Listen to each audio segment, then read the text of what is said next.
제가 아버지의 빈소 앞에서 멍하니 서 있던 때를 생각하면 아직도 가슴이 먹먹합니다. 3년간 치매로 고생하시던 아버지가 마침내 세상을 떠나신 거였거든요. 장례 준비를 위해 서류를 정리하던 중 제 손이 떨리기 시작했어요. 혼인신고서, 1년 전 날짜로 찍힌 도장과 함께 김정순이라는 이름이 아버지의 배우자란에 적혀 있었습니다. 저는 급히 요양원으로 달려갔어요. 제 앞에 나타난 김정수는 50대 중반의 수수한 여성이었습니다. 그런데 그녀의 태도는 전혀 수수하지 않더라고요. 어르신을 진심으로 모셨습니다. 김정순이 차분하게 말했어요. 혼인신고 당시 어르신은 의식이 명료하셨고 의사소견서도 있습니다. 제 머릿속이 하얘졌어요. 30억? 아버지의 전 재산이 모두 이 간병인에게 넘어간다는 뜻이었거든요. 치매 환자와의 결혼이 법적으로 유효한가요? 제가 분노를 억누르며 물었습니다. 혼인신고 당시 어르신은 의식이 명료하셨어요. 의사소견서도 있고 공증까지 받았습니다. 김정순이 서류 뭉치를 내밀었어요. 모든 절차가 적법했습니다. 저는 절망했습니다. 하지만 포기할 수는 없었죠. 변호사를 찾아가야겠다고 마음먹었어요. 뭔가 방법이 있을 거라고 믿으면서요. 김정수는 저를 바라보며 미묘한 표정을 지었습니다. 마치 무언가 더 말하고 싶어 하는 듯 했지만 결국 입을 다물었어요. 저는 급히 변호사 사무실로 향했습니다. 마음은 초조했지만 마지막 희망을 포기할 수는 없었거든요. 선생님, 이미 돌아가신 상황에서도 뭔가 방법이 있을까요? 제가 절박한 목소리로 물었습니다. 변호사는 의외로 고개를 끄덕였어요. 오히려 사망 후가 더 유리할 수 있습니다. 가사소송법 제23조에 따라 사촌인의 친족인 아드님이 혼인무효 확인 소송을 제기할 수 있거든요. 정말요? 제 눈에 희망의 빛이 스며들었습니다. 네. 더구나 혼인무효 소송은 기간 제한이 없어요. 변호사가 설명을 이어갔습니다. 더욱이 작년 5월 대법원 전원합의체에서 40년 만에 판례를 바꿨습니다. 이미 해소된 혼인관계라도 무효 확인을 구할 소의 이익이 인정된다고 판결했거든요. 제 가슴이 뛰는 게 느껴졌어요. 그렇다면 승산이 있다는 뜻이겠죠. 다만 쉽지는 않을 겁니다. 변호사가 현실적인 조언을 덧붙였어요. 상대방이 의사소견서까지 준비한 걸 보면 치밀하게 준비했을 가능성이 높습니다. 하지만 치매 환자의 의사 능력은 행위 당시의 실질적 상태를 중심으로 판단하거든요. 저는 결심했습니다. 소송을 제기하겠어요. 아버지를 이용한 사기를 그냥 넘어갈 수는 없었거든요. 그런데 그때만 해도 김정순이 단순한 사기꾼이 아닐 거라는 생각은 전혀 하지 못했습니다. 저는 김정순을 상대로 혼인무효 확인 소송을 제기했습니다. 소장에는 아버지의 중등도 치매로 인한 의사능력 결여, 그리고 민법 제815조 제1호 당사자 간의 혼인의 합의가 없는 때에 해당한다는 내용을 담았어요. 김정순 측의 반박은 신속했습니다. 정신과 전문의가 KMMSE 검사를 실시한 후 혼인에 필요한 의사능력이 있다고 소견서를 작성했다는 것이었죠. 하지만 저희 측도 만만하지 않았어요. 요양원에서 수집한 증거들이 속속 나왔거든요. 혼인신고 전후 간병일지에는 이름도 제대로 쓰지 못하신다는 기록이 있었고, 같은 시기 촬영된 CCTV 영상에서는 아버지의 심각한 인지저하 상태가 그대로 드러났어요. 무엇보다 결정적인 것은 혼인신고 사흘 전 다른 병원에서 받은 치매 진단서였습니다. MMSE 점수가 12점이었거든요. 그런데 혼인신고 당일에는 갑자기 24점으로 뛰어올랐다는 게 말이 될까요? 김정수는 법정에서도 여전히 침착했어요. 하지만 제가 보기에 그녀의 눈빛 깊숙한 곳에는 뭔가 다른 감정이 숨어 있는 듯 했습니다. 마치 오래된 상처를 품고 있는 사람 같았거든요. 첫 번째 변론 기일이 끝난 후 저는 이상한 느낌을 받았어요. 김정순이 저를 바라보는 시선에서 적대감보다는 묘한 안타까움 같은 것이 느껴졌거든요. 두 번째 변론 기일, 법정의 분위기는 더욱 치열해졌습니다. 저희 측 변호사가 새로운 증인을 신청했거든요. 요양원 간병사들과 당시 아버지를 담당했던 간호사였어요. 그날은 정말 심하셨어요. 간병사 박 씨가 증언했습니다. 본인 성함도 기억 못하시고 밥도 혼자 드시지 못하셨거든요. 그런데 혼인신고를 한다니 믿기지 않았습니다. 김정순의 얼굴이 굳어지는 게 보였어요. 하지만 여전히 침묵을 지켰습니다. 재판부는 김정순에게 직접 질문을 던졌어요. 피고는 피상속인과 어떤 관계였습니까? 단순한 간병인과 환자 관계였나요? 그 순간 김정순의 눈가에 미세한 떨림이 지나가는 걸 제가 놓치지 않았어요. 네, 간병인이었습니다. 하지만 그녀의 목소리에는 뭔가 숨기고 있다는 느낌이 역력했습니다. 저는 이상했어요. 김정순이 저를 바라보는 시선에서 미움이 아닌 다른 감정을 읽었거든요. 마치 미안해하는 듯한 눈빛이었어요. 변론이 끝나고 복도에서 마주친 저희 둘. 김정순이 먼저 입을 열었습니다. 민수 씨, 혹시 아버님께서 젊으셨을 때 이야기를 들어본 적이 있으세요? 갑작스러운 질문에 저는 당황했어요. 무슨 이야기 말씀이세요? 김정수는 잠시 망설이다가 고개를 저었습니다. 아니에요. 그냥 궁금해서요. 하지만 그녀의 떨리는 목소리는 그것이 단순한 호기심이 아님을 말해주고 있었습니다. 세 번째 변론 기일은 제게 잊을 수 없는 날이 되었습니다. 재판부가 김정순에 대한 증인 신문을 진행했거든요. 증인은 피상속인과 언제부터 알고 지냈습니까? 판사가 물었어요. 1년 반 전부터 간병인으로 일하면서요. 김정순이 답했습니다. 그런데 증인이 제출한 자료를 보니 피상속인의 과거 행적에 대해 상당히 자세히 알고 계시더군요. 판사가 서류를 들어보이며 말했어요. 이는 단순한 간병 관계로는 알기 어려운 내용들입니다. 김정순의 얼굴이 창백해졌어요. 저는 그때였습니다. 김정순이 갑자기 오열하기 시작한 거예요. 50년 동안 아버지라고 부르지도 못하고 살았는데 김정순이 흐느끼며 말했어요. 그분이 우리 엄마를 버리고 떠났을 때 제가 얼마나 법정이 술렁였습니다. 저 역시 충격을 받았어요. 재판장님, 증인이 피상속인과 특별한 관계였음을 시사하는 발언으로 보입니다. 저희 변호사가 즉시 추가 조사를 요청했어요. 김정수는 자리에 주저앉으며 계속 울었습니다. 제가 뭘 잘못했다고 평생을 혼의 자식으로 살아야 했는지 그 순간 저는 깨달았어요. 김정순이 단순한 사기꾼이 아니라는 것을, 그리고 저희 가족에게 오래된 비밀이 숨겨져 있다는 것을 말이에요. 재판부의 직권조사 명령이 떨어졌습니다. 김정순과 아버지의 친자 관계를 확인하라는 것이었어요. 저는 혼란스러웠습니다. 설마 정말로. 일주일 후 DNA 검사 결과가 나왔어요. 99.9% 친부자 관계가 확인되었다는 충격적인 결과였습니다. 저는 변호사 사무실에서 그 결과를 듣고 있었어요. 그럼 김정순 씨가 정말 제 누나라는 말씀이세요? 맞습니다. 변호사가 고개를 끄덕였어요.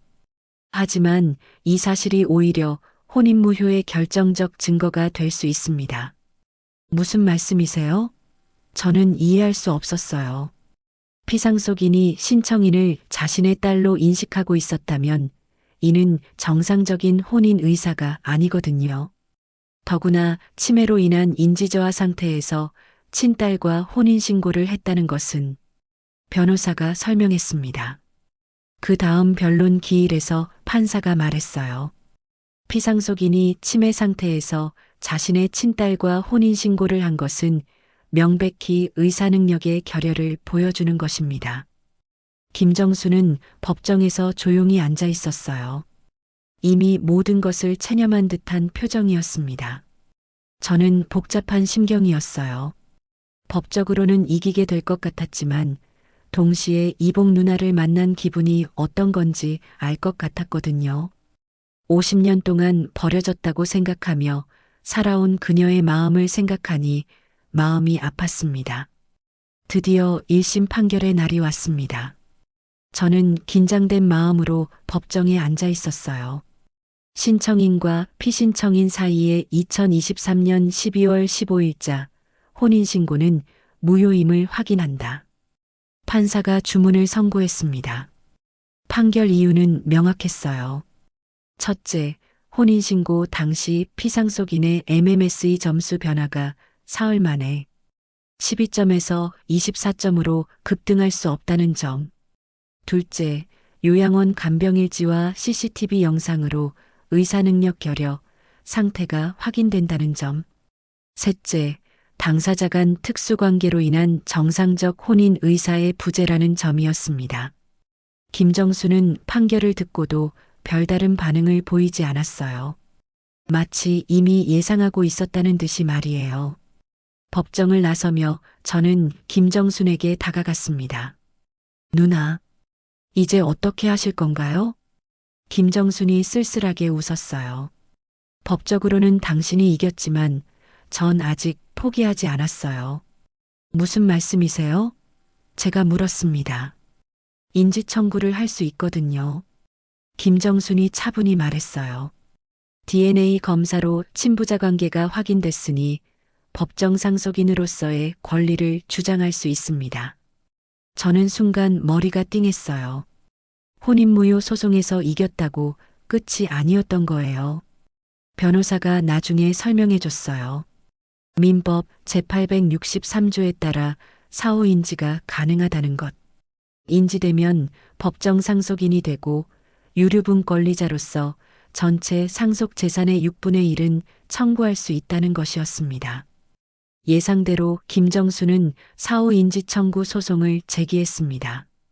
저는 다시 법정에 서게 되었어요. DNA 검사로 친부자 관계가 확인됐으니 법정 상속인으로서의 권리를 주장합니다. 김정순 측 변호사가 주장했어요. 저희 측은 반박했습니다. 50년간 부자 관계를 부인하고 살았으면서 이제 와서 상속권만 주장하는 것은 신의 측에 반합니다. 하지만 법원은 객관적 증거를 중시했어요. 혈연 관계는 부인할 수 없는 사실이라는 것이었죠. 조정 절차가 시작되었습니다. 조정위원이 말했어요. 법리적으로는 인지 청구가 인정될 가능성이 높습니다. 하지만 그간의 경위를 고려해 감액하는 것이 어떨까요? 저는 고민에 빠졌어요. 또 다른 긴 소송을 치르고 싶지 않았거든요. 그리고 솔직히 말하면 김정순에 대한 마음도 복잡했습니다. 그녀가 정말 제 이복 누나라는 사실이 계속 머릿속을 맴돌았어요. 유류분 5억에서 2억 감액해서 3억은 어떠실까요? 조정위원이 제안했습니다. 김정순이 저를 바라봤어요. 그녀의 눈에는 더 이상 적대감이 아닌 피로함이 어려 있었습니다. 좋습니다. 김정순이 조용히 말했어요. 50년 만에 받는 가족 할인이라고 생각하겠습니다. 저도 고개를 끄덕였어요. 이제 정말 끝내고 싶었거든요. 결국 저는 27억, 김정수는 3억으로 조정이 성립되었습니다. 조정 성립 후 저와 김정수는 법원 앞에서 마주 서 있었습니다. 어색한 침묵이 흘렀어요. 그래도 이제 법적으로는 누나가 맞으니까 제가 먼저 입을 열었습니다. 김정순이 쓴웃음을 지었어요. 법적으로만요. 50년 동안 남이었다가 갑자기 가족이 된다고 해서 마음까지 그렇게 되는 건 아니죠. 저는 할 말이 없었어요. 정말 그랬거든요. 민수 씨, 김정순이 다시 말했어요. 아버님께서 저희 어머니를 사랑하셨던 건 맞아요. 하지만 집안의 반대로 결혼하지 못하셨죠. 그래서 어머니는 평생을 혼자 사셨고 저는 아버지 없는 아이로 자랐습니다. 저는 그제야 김정순의 마음을 조금이나마 이해할 수 있었어요. 미안합니다. 제가 진심으로 말했어요. 몰랐어요. 모르셨을 거예요. 김정순이 고개를 저었어요. 아버님도 저희를 잊고 사셨을 테니까요. 하지만 요양원에 오신 건 제가 물었습니다. 어머니가 돌아가시기 전에 아버님 성함과 회사를 알려주셨어요. 김정순이 답했어요. 그래서 몇 년 전부터 아버님을 찾아보고 있었죠. 요양원에 계시다는 걸 알고 일부러 그곳에서 간병 일을 시작했습니다. 치매 때문에 저를 알아보지는 못하셨지만요. 그래서 혼인신고를 제가 말을 잇지 못했어요. 법적으로 상속받을 수 있는 유일한 방법이었어요. 김정순의 목소리에 씁쓸함이 묻어났습니다. 혼의 자식은 상속권이 없으니까요. 저는 마음이 복잡했습니다. 그녀를 원망해야 할지 동정해야 할지 알 수 없었어요. 1년이 지났습니다. 저는 아버지 기일에 성묘를 갔어요. 무덤 앞에 도착했을 때 이미 누군가 와서 놓고 간 꽃다발이 있었습니다. 카드에는 정순이라고 적혀 있었어요. 저는 아버지 무덤 앞에 앉아서 그간의 일들을 생각해 봤습니다. 30억을 둘러싼 법정 싸움이 결국 가족을 찾아준 셈이었지만 돈 앞에서는 혈육도 쉽지 않다는 걸 깨달았거든요. 김정수는 3억을 받고 해외로 이민을 갔다는 소식을 들었어요. 새로운 삶을 시작하고 싶다고 했다더군요. 저는 그녀의 선택을 이해할 수 있었습니다. 50년 동안 상처받은 마음이 하루아침에 치유될 수는 없으니까요. 가끔 김정순에게서 안부 문자가 와요. 짧은 인사말 뿐이지만 서로를 완전히 잊지는 않았다는 의미로 받아들이고 있습니다. 저는 27억으로 새 집을 사고 작은 사업을 시작했어요. 법은 혼인을 무효로 하고 상속권을 정리해줬지만 복잡한 인간관계까지는 판결할 수 없었거든요. 어쩌면 이것이 진짜 현실인지도 모르겠습니다. 법적으로는 모든 게 정리되었지만 마음의 거리는 여전히 멀다는 것. 하지만 그래도 서로의 존재를 인정하고 있다는 것만으로도 충분할 것 같아요. 아버지께서 천국에서 이 모든 상황을 어떻게 보고 계실까요? 아마도 미안해하고 계실 것 같습니다. 두 자녀 모두에게 말이에요. 지금 이 이야기를 여러분께 들려드리는 건 법이 모든 걸 해결해 주지는 않는다는 걸 말씀드리고 싶어서입니다. 저는 혼인무효 소송에서 승리했어요. 사망 후에도 가사소송법 제23조에 따라 소송을 제기할 수 있다는 것, 기간 제한이 없다는 것, 2024년 대법원 판례 변경까지 모든 법적 조건이 저에게 유리했거든요. 하지만 그 승리의 대가로 저는 이복 누나라는 존재를 알게 되었고 아버지의 숨겨진 과거와 마주해야 했습니다. 김정순이 단순한 사기꾼이 아니라 50년 동안 아버지를 그리워하며 살아온 딸이었다는 사실을 받아들여야 했어요. 인지청구 소송에서도 결국 조정으로 마무리되었죠. 법적으로는 김정순이 유류분 5억을 받을 권리가 있었지만 현실적으로는 3억으로 합의했습니다. 법과 현실 사이의 타협이었어요. 지금도 가끔 생각합니다. 만약 김정순이 처음부터 자신이 아버지의 딸이라고 말했다면 어땠을까요? 하지만 그랬다면 저는 믿었을까요? 혼의 자식이라는 말을 쉽게 받아들였을까요?